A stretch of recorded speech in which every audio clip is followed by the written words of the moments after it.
पिछले लेक्चर में हमने पीएमएमसी इंस्ट्रूमेंट का कंस्ट्रक्शन, इसका ऑपरेशन और पीएमएमसी इंस्ट्रूमेंट में जो टॉर्क प्रोड्यूस होते हैं उसका एक्सप्रेशन डिस्कस किए थे। इस लेक्चर में हम पीएमएमसी इंस्ट्रूमेंट पर बेस्ड कुछ न्यूमेरिकल्स डिस्कस करेंगे। Example 1, the coil of PMMC instrument has 60 turn, यानी एक पीएमएमसी इंस्ट्रूमेंट है जिसका कि कॉइल में 60 टर्न्स हैं ऑन ए फॉर्मर और वो कॉइल का जो चौड़ाई है वो 18 mm है, 18 mm। The effective length of the conductor is 25 mm, यानी उस कॉइल का जो इफेक्टिव लेंथ है 25 mm है और जो चौड़ाई है वो 18 mm है। It moves in a uniform field of flux density 0.5 Tesla, यानी यह जो कॉइल है वो मूव करता है मैग्नेटिक फील्ड में और वो जो मैग्नेटिक फील्ड है उसका फ्लक्स डेंसिटी है 0.5 tesla. Tesla weber per metre square को टेस्ला भी कहते हैं। The control spring constant is 1.5 into 10⁻⁻6 newton metre per degree, यानी जो स्प्रिंग है उसका स्प्रिंग कांस्टेंट है 1.5 into 10⁻⁻6 newton metre per degree. Spring constant का unit newton metre per degree भी हो सकता है, न्यूटन मीटर पर रेडियन भी हो सकता है। Calculate the current required to produce a deflection of 100 degree, यानी 100 डिग्री डिफ्लेक्शन प्रोड्यूस करने के लिए कितना करंट उस कॉइल के थ्रू फ्लो कराना होगा, इसका वैल्यू हमें ज्ञात करना है। तो क्वेश्चन में जो कुछ भी डाटा दिया हुआ है उस सबको पहले लिख लेना चाहिए। यानी दिया हुआ है number of turns in coil में जो नंबर ऑफ टर्न्स है वो 60 है। कॉइल का जो विड्थ है वो 18 mm है। हम सारे यूनिट को सेम यूनिट में कन्वर्ट करेंगे, यानी mm को हम मीटर में कन्वर्ट कर लेंगे। तो 18 mm जो दिया हुआ है तो उसको मीटर में कन्वर्ट करेंगे, तो 18 इंटू 10⁻³ मीटर, 1000 से भाग लगाना होगा तो वो मीटर में कन्वर्ट होगा। कॉइल का लेंथ है 25 mm, तो इस mm को भी अगर हम मीटर में कन्वर्ट करेंगे तो 1000 से भाग लगाना होगा या 10⁻³ से गुना करना होगा, यानी 25 mm equal to 25 into 10⁻³ metre. Magnetic flux density जिसको B से डिनोट करते हैं उसका वैल्यू आपको दिया हुआ है 0.5 टेस्ला।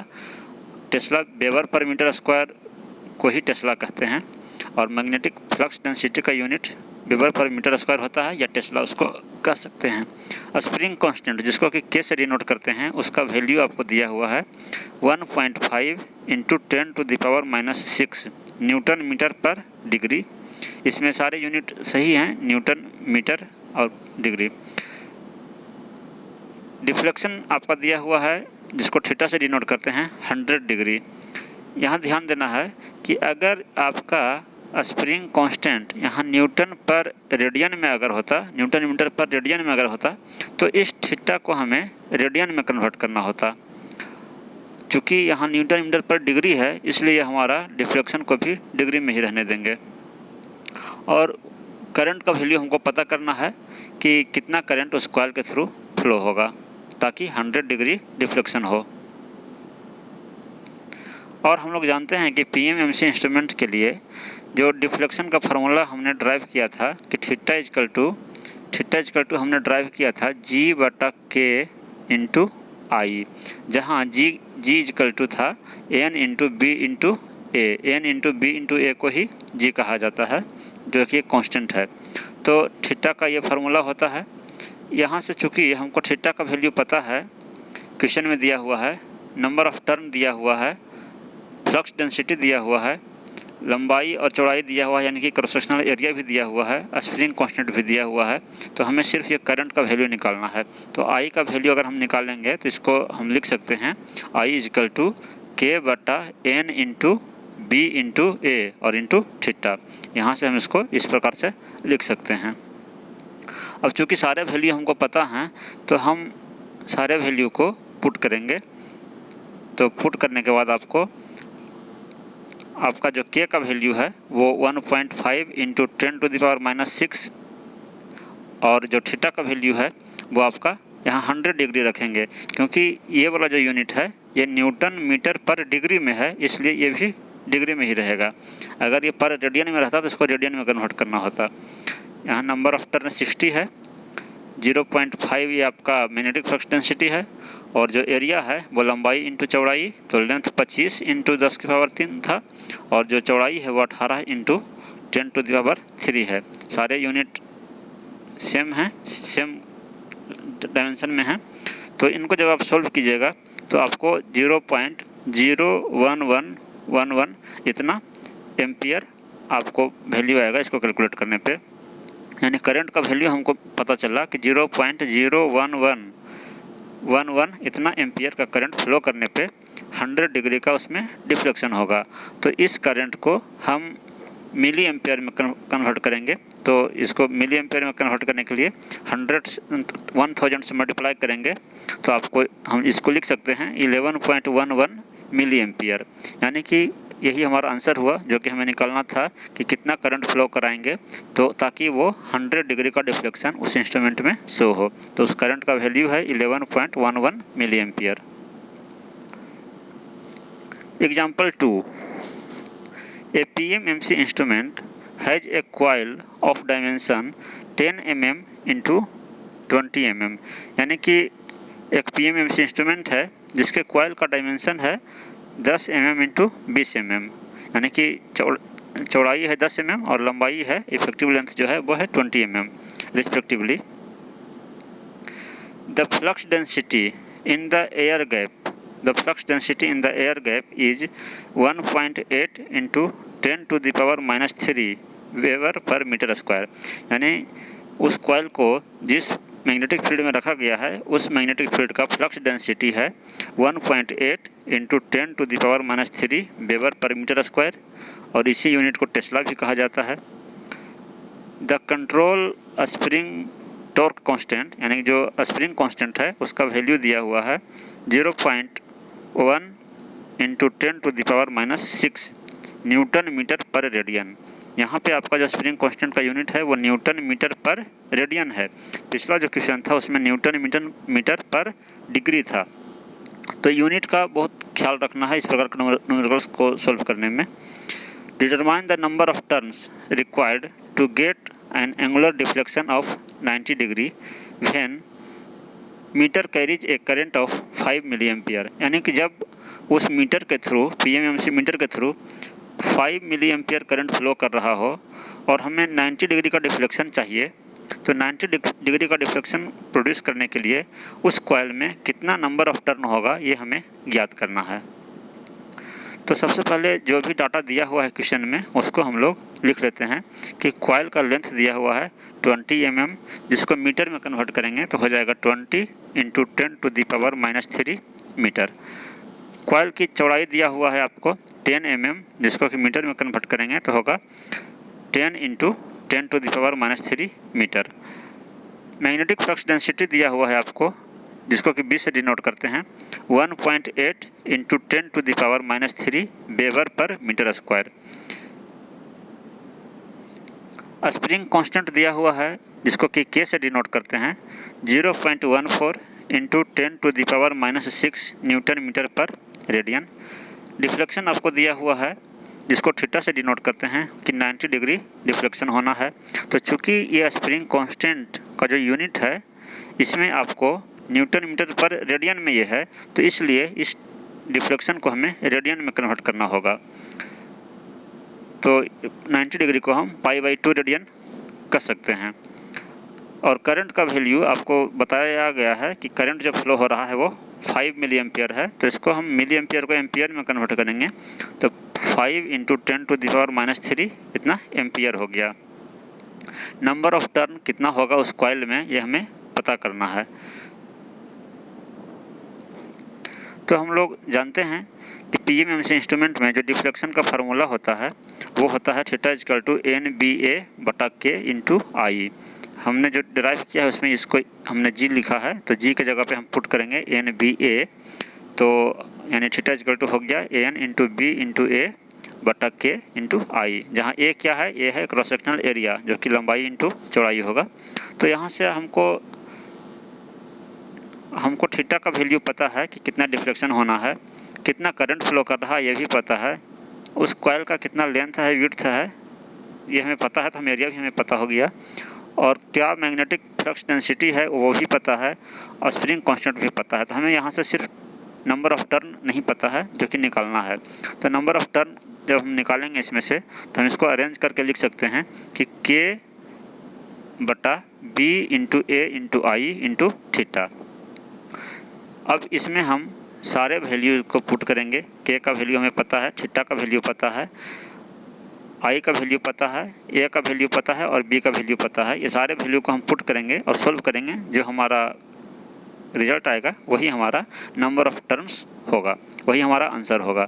यहाँ पर सिर्फ यूनिट का ध्यान रखना है कि जो मिली एम्पियर में है उसको एम्पियर में कन्वर्ट कीजिए, जो सेंटीमीटर में है या मिलीमीटर में है उसको मीटर में कन्वर्ट कीजिए, और स्प्रिंग कांस्टेंट अगर न्यूटन मीटर पर डिग्री में है तब आपको थीटा डिग्री में रखना है, अगर न्यूटन मीटर पर रेडियन में है तो आपको थीटा का वैल्यू रेडियन में रखना है। और जब थीटा का वैल्यू जब रेडियन में रखेंगे तो पाई के जगह पे हम लोग 22/7 रखेंगे, या 22/7 या 3.1416 रखेंगे। तो सारे वैल्यू हमें पता थे और ये नंबर ऑफ टर्न हमें याद करना था, तो हम सारे वैल्यू को यहाँ पे रखेंगे। स्प्रिंग कांस्टेंट का वैल्यू ये हो गया, ये थीटा का वैल्यू है, ये आपका मैग्नेटिक फ्लक्स डेंसिटी है 1.8 इंटू 10⁻³ और ये एरिया हो गया आपका जो कि लंबाई इंटू चौड़ाई होगा, और ये आपका करंट है 5 मिली एम्पियर, ये भी डिनोमिनेटर में है। इन सारे को आप सॉल्व कीजिएगा, पाई की जगह पर 22/7 या 3.14 रखिएगा तो आपको जो रिजल्ट आएगा 122.22 आएगा। तो चूँकि नंबर ऑफ टर्न ये होल नंबर के रूप में होगा, ये फ्रैक्शन में नहीं होगा, तो इसलिए इसको हम 122 टर्न्स कहेंगे। अगर ये जो दशमलव के बाद का जो डिजिट है ये 0.5 हो जाता या 0.5 से ज़्यादा रहता तो हम 123 टर्न इसको कहते, और 0.5 से कम है तो इसको हम 122 टर्न ही कहेंगे। तो यही नंबर ऑफ टर्न हमको याद करना था इस क्वेश्चन में। Example 3, the coil of a moving coil voltmeter is 40 mm long and 30 mm wide. कोई एक मूविंग कॉइल वोल्टमीटर है, यहाँ परमानेंट मैग्नेट नहीं कहा गया है, लेकिन ये स्पष्ट अंडरस्टूड है कि ये PMMC इंस्ट्रूमेंट की ही बात कर रहा है।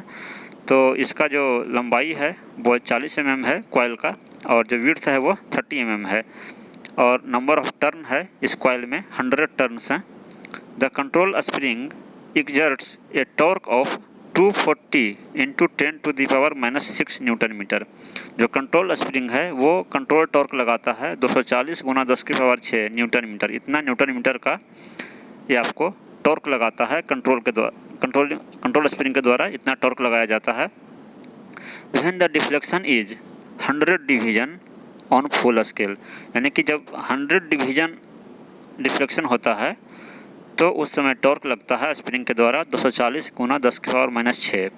फुल स्केल में 100 डिवीजन है, कहने का मतलब कि फुल स्केल जब डिफ्लेक्शन होता है उस समय यानी टोटल नंबर ऑफ डिवीजन जो है वो उस इंस्ट्रूमेंट में उस स्केल में 100 डिवीजन है, और फुल स्केल डिफ्लेक्शन होने पे 240 × 10⁻⁻6 इतना न्यूटन मीटर का कंट्रोल स्प्रिंग के द्वारा टॉर्क लगता है। If the flux density of the magnetic field in the air gap is 1 Weber per meter square, यानी कि जिस मैग्नेटिक फील्ड में कॉइल को रखा गया है उसका फ्लक्स डेंसिटी है 1 Weber per meter square, तो हमें estimate the resistance that must be put in series with the coil to give 1 volt per division, यानी कि हमें उस रेजिस्टेंस का वैल्यू ज्ञात करना है जो कि उस कॉइल के साथ सीरीज में लगाया जा सके ताकि हमें 1 वोल्ट पर डिवीजन डिफ्लेक्शन हो, यानी कि एक डिवीजन जो है वो 1 वोल्ट को शो करे। यानी कि कहने का मतलब ये है कि जो फुल स्केल में 100 डिवीजन है यानी टोटल 100 वोल्ट शो करे। एक डिवीजन 1 वोल्ट को शो करने के लिए कह रहा है, इसका मतलब है कि फुल स्केल डिफ्लेक्शन हो रहा है, तो फुल स्केल डिफ्लेक्शन में 100 डिवीजन है तो हमें 100 वोल्ट फुल स्केल डिफ्लेक्शन पे शो करे। इसके लिए हमें कितना रजिस्टेंस उस कॉइल के साथ सीरीज में लगाना होगा। The resistance of the voltmeter coil में बी नेग्लेक्टेड। उस वोल्टमीटर कॉइल का जो अपना रजिस्टेंस होगा, कॉइल का जो रजिस्टेंस होगा, उसको नेग्लेक्ट करने के लिए कहा गया है। तो जो भी क्वेश्चन में डाटा दिया हुआ है उसको पहले तो हम लिख लेंगे कि दिया हुआ है लेंथ ऑफ द कॉइल, जिसको एल से सूचित करते हैं, डिनोट करते हैं, वो है 40 mm। तो उसको मीटर में कन्वर्ट कर लेंगे तो 40 × 10⁻³ मीटर हो गया। जो विड्थ है कॉइल का, चौड़ाई है, वो है 30 mm, यानी 30 × 10⁻³ मीटर। यानी कि हम एरिया यहीं पे निकाल लिए हैं कि एरिया कितना होगा, जिसको ए से डिनोट करते हैं। तो लंबाई गुना चौड़ाई होगा, तो 40 × 30 और 10⁻³ ये 2 टाइम मल्टीप्लाई होगा तो 10⁻⁻6 हो जाएगा, और ये मीटर मीटर मिलकर मीटर स्क्वायर हो जाएगा। नंबर ऑफ टर्न दिया हुआ है कि 100 टर्न है। कंट्रोलिंग टॉर्क आपको दिया हुआ है कि 240 × 10⁻⁻6 न्यूटन मीटर का कंट्रोलिंग टॉर्क है। और जो फुल स्केल डिफ्लेक्शन है वो बताया गया है कि 100 डिवीजन है, जो टोटल डिवीजन है उसमें वो 100 डिवीजन है। जब फुल स्केल डिफ्लेक्शन होता है तो 100 डिवीजन होता है। और ये भी कहा गया है कि हमें जो मेजर करना है वो एक डिवीजन 1 वोल्ट को शो करे, यानी कि टोटल जो डिफ्लेक्शन है वो 100 वोल्ट को शो करे। और फ्लक्स डेंसिटी जिस मैग्नेटिक फील्ड में रखा गया है, उस मैग्नेटिक फील्ड का जो फ्लक्स डेंसिटी है वो है 1 वेबर पर मीटर स्क्वायर। तो हमें निकालना क्या है, हमें इस क्वेश्चन में निकालना है उस रेजिस्टेंस का वैल्यू निकालना है जो कि कॉइल के साथ सीरीज में लगाया जा सके। तो हम पहले इसमें क्या निकालेंगे, पहले हम इसमें निकालेंगे कि उस कॉइल के थ्रू कितना करंट फ्लो कर रहा है। उस कॉइल के थ्रू कितना करंट फ्लो कर रहा है ये हम पहले पता करेंगे। जब हमें पता चल जाएगा कि उस कॉइल के थ्रू कितना करंट फ्लो कर रहा है और फुल स्केल डिफ्लेक्शन कितना वोल्ट है, ये हमें पहले से पता है कि ये 100 वोल्ट फुल स्केल डिफ्लेक्शन है, 100 वोल्ट। तो इन दोनों के रेशियो से हमें जो रेजिस्टेंस मिलेगा वो टोटल कॉइल का जो रेजिस्टेंस होगा उतना डिफ्लेक्शन के लिए वो हमें पता चलेगा। तो पहले हम करंट का वैल्यू निकालेंगे। तो हम लोग जानते हैं कि जो डिफ्लेक्टिंग टॉर्क का फार्मूला होता है वो NBIA, या हमने डिस्कस किया था पिछले लेक्चर में। जो स्प्रिंग कंट्रोल जो इंस्ट्रूमेंट होते हैं तो उसमें जो डिफ्लेक्टिंग टॉर्क है उसका expression N × B × I × A होता है। और हम ये भी जानते हैं कि जब डिफ्लेक्शन जब हमारा इक्विलिब्रियम में होता है, स्टेडी स्टेट पोजीशन में होता है, तो उस समय कंट्रोलिंग टॉर्क और आपका डिफ्लेक्टिंग टॉर्क दोनों सेम होता है। तो यहाँ पे आपको डिफ्लेक्टिंग टॉर्क नहीं दिया है बल्कि कंट्रोलिंग टॉर्क दिया है।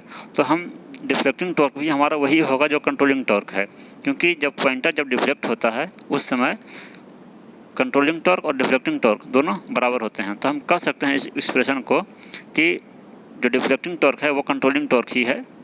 तो यानी controlling torque is equal to N × B × I × A। तो यहाँ से हम अगर I का वैल्यू निकालेंगे तो उसको हम लिख सकते हैं कंट्रोलिंग टॉर्क बटा number of turn into flux density into area. तो कंट्रोलिंग टॉर्क कितना लग रहा है स्प्रिंग के द्वारा ये हमें पता है। नंबर ऑफ टर्न हमें दिया हुआ है, फ्लक्स डेंसिटी दिया हुआ है 1 वेबर पर मीटर स्क्वायर, और जो एरिया है वो भी 40 × 30 × 10⁻⁻6 होगा। तो इसको जब हम सोल्व करेंगे तो हमें करंट का वैल्यू पता चलेगा कि जो करंट का वैल्यू आएगा वो 2 × 10⁻³ एम्पियर आपका करंट का वैल्यू होगा, यानी कि जिसको हम 2 मिली एम्पियर भी कह सकते हैं। तो इसलिए रेजिस्टेंस का जो वैल्यू निकालना है वो हमें टोटल वोल्टेज जो डिफ्लेक्ट होगा, जो टोटल वोल्टेज शो करेगा वो 100 वोल्ट है, और करंट जो फ्लो हो रहा है वो 2 × 10⁻³ है। तो इन दोनों का जो रेशियो होगा तो वो हमारा 50 × 10⁻³ ओम, इतना ओम का रेजिस्टेंस उस कॉइल में होना चाहिए अगर हमें 100 वोल्ट डिफ्लेक्शन शो करना है। अगर हमें 100 वोल्ट डिफ्लेक्शन शो करना है तो उस कॉइल में जो रेजिस्टेंस है वो टोटल रेजिस्टेंस 50 × 10⁻³ ओम होना चाहिए। और चूँकि उस कॉइल का अपना कोई रेजिस्टेंस उसमें है ही नहीं, नेगलेक्ट करने के लिए कहा गया है, अगर होगा भी तो उसको नेगलेक्ट करने के लिए कहा गया है। तो जो भी ये रेजिस्टेंस का वैल्यू आया है ये हमें एक्सटर्नली उस कॉइल में लगाना होगा।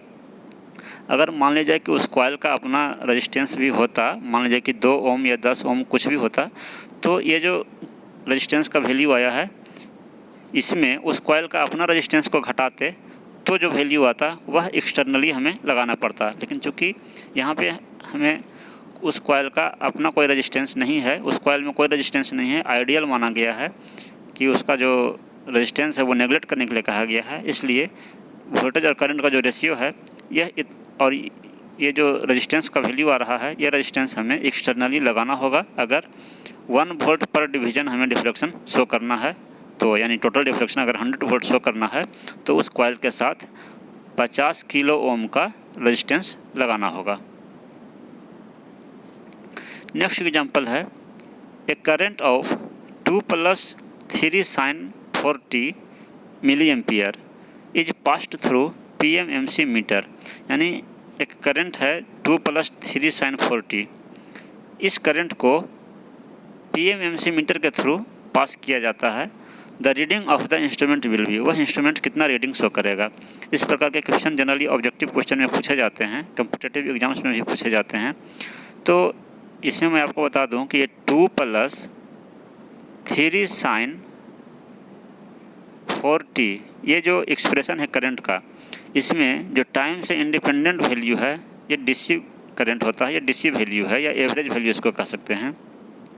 और ये जो टाइम डिपेंडेंट फंक्शन है जो कि साइनसॉइडल फंक्शन है, यह AC करंट है, यह अल्टरनेटिंग करंट है। तो हम जानते हैं कि हमारा जो इंस्ट्रूमेंट है PMMC इंस्ट्रूमेंट है वो AC करंट को मेजर नहीं करता है, AC करंट को वो नहीं मेजर करता है, मतलब कि सिर्फ एवरेज वैल्यू मेजर करता है, सिर्फ DC वैल्यू मेजर करता है। और जो AC क्वांटिटी होते हैं उनका एवरेज वैल्यू, AC करंट का एवरेज वैल्यू 0 होता है। तो इसलिए इसका एवरेज वैल्यू हमें वह इंस्ट्रूमेंट 0 शो करेगा। और ये जो DC वैल्यू है इसका 2 मिली एम्पियर डिफ्लेक्शन शो करेगा, यानी टोटल मिलाकर वो 2 मिली एम्पियर डिफ्लेक्शन शो करेगा। जैसे कि आपका जो अल्टरनेटिंग करंट होता है वो नेचर में इस टाइप के होते हैं, तो जितना इनका पॉजिटिव साइकिल है एरिया है उतना ही नेगेटिव साइकिल एरिया है। तो एक साइकिल के लिए जो इसका एवरेज वैल्यू है वो 0 हो जाता है। और हमारा PMMC इंस्ट्रूमेंट जो है वो एवरेज वैल्यू ही शो करता है, इसलिए AC क्वांटिटी को वो हमारा इंस्ट्रूमेंट 0 शो करेगा और सिर्फ DC वैल्यू को ही डिफ्लेक्शन वो शो करेगा। यानी कि जो DC वैल्यू है 2 मिली एम्पियर, तो इसको यही हमारा इंस्ट्रूमेंट डिफ्लेक्शन शो करेगा। यानी कि since the PMMC meter reads DC value, यानी सिर्फ एवरेज वैल्यू ये मेजर करता है। And average value of sinusoidal function is 0, किसी भी साइनसॉइडल फंक्शन का जो एवरेज वैल्यू है एक साइकिल के लिए वो 0 होता है। इसलिए हमारा वो AC वैल्यू हमारा PMMC इंस्ट्रूमेंट रीड नहीं कर पाएगा, वो 0 डिफ्लेक्शन उसके बदले में शो करेगा और जो टोटल डिफ्लेक्शन होगा वो सिर्फ 2 मिली एम्पियर होगा। ये एग्जाम्पल 5 है। A PMMC instrument has a coil of dimension 10 mm into 8 mm, यानी एक PMMC इंस्ट्रूमेंट है जिसका कि डायमेंशन दिया हुआ है 10 mm into 8 mm, यानी उस कॉइल का जो लेंथ है वो 10 mm है और जो विड्थ है वो 8 mm है। The flux density in the air gap is 0.15 weber per metre square, और उस फील्ड का फ्लक्स डेंसिटी जिसमें कि कॉइल को रखा गया है उसका है फ्लक्स डेंसिटी है 0.15 वेबर पर मीटर स्क्वायर। और कॉइल में 100 टर्न्स हैं और वह कॉइल जो है वो 5 मिली एम्पियर करंट कैरी कर रहा है। Calculate the deflecting torque, deflecting torque कितना प्रोड्यूस होगा ये हमें निकालना है।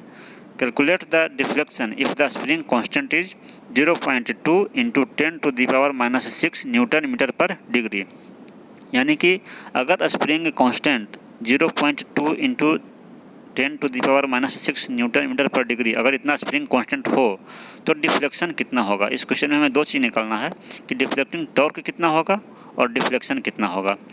तो बिल्कुल ये फार्मूला बेस्ड क्वेश्चन है, आप इसको सॉल्व करेंगे और आपका आंसर यहाँ पे लिखा हुआ है। यहाँ पे यूनिट का ही ध्यान रखना है कि आपका जो स्प्रिंग कांस्टेंट है न्यूटन मीटर पर डिग्री दिया हुआ है, तो आपका जो थीटा का वैल्यू निकलेगा ये डिग्री में निकलेगा। अगर ये रेडियन में होता तो आपका जो थीटा का वैल्यू आता वो रेडियन में आता, आपको डिग्री में उसको कन्वर्ट करना होता। तो इस क्वेश्चन को आप खुद से सॉल्व करेंगे और इस लेक्चर में यहीं तक रहेगा। नेक्स्ट लेक्चर में हम इसके आगे डिस्कस करेंगे। Thank you.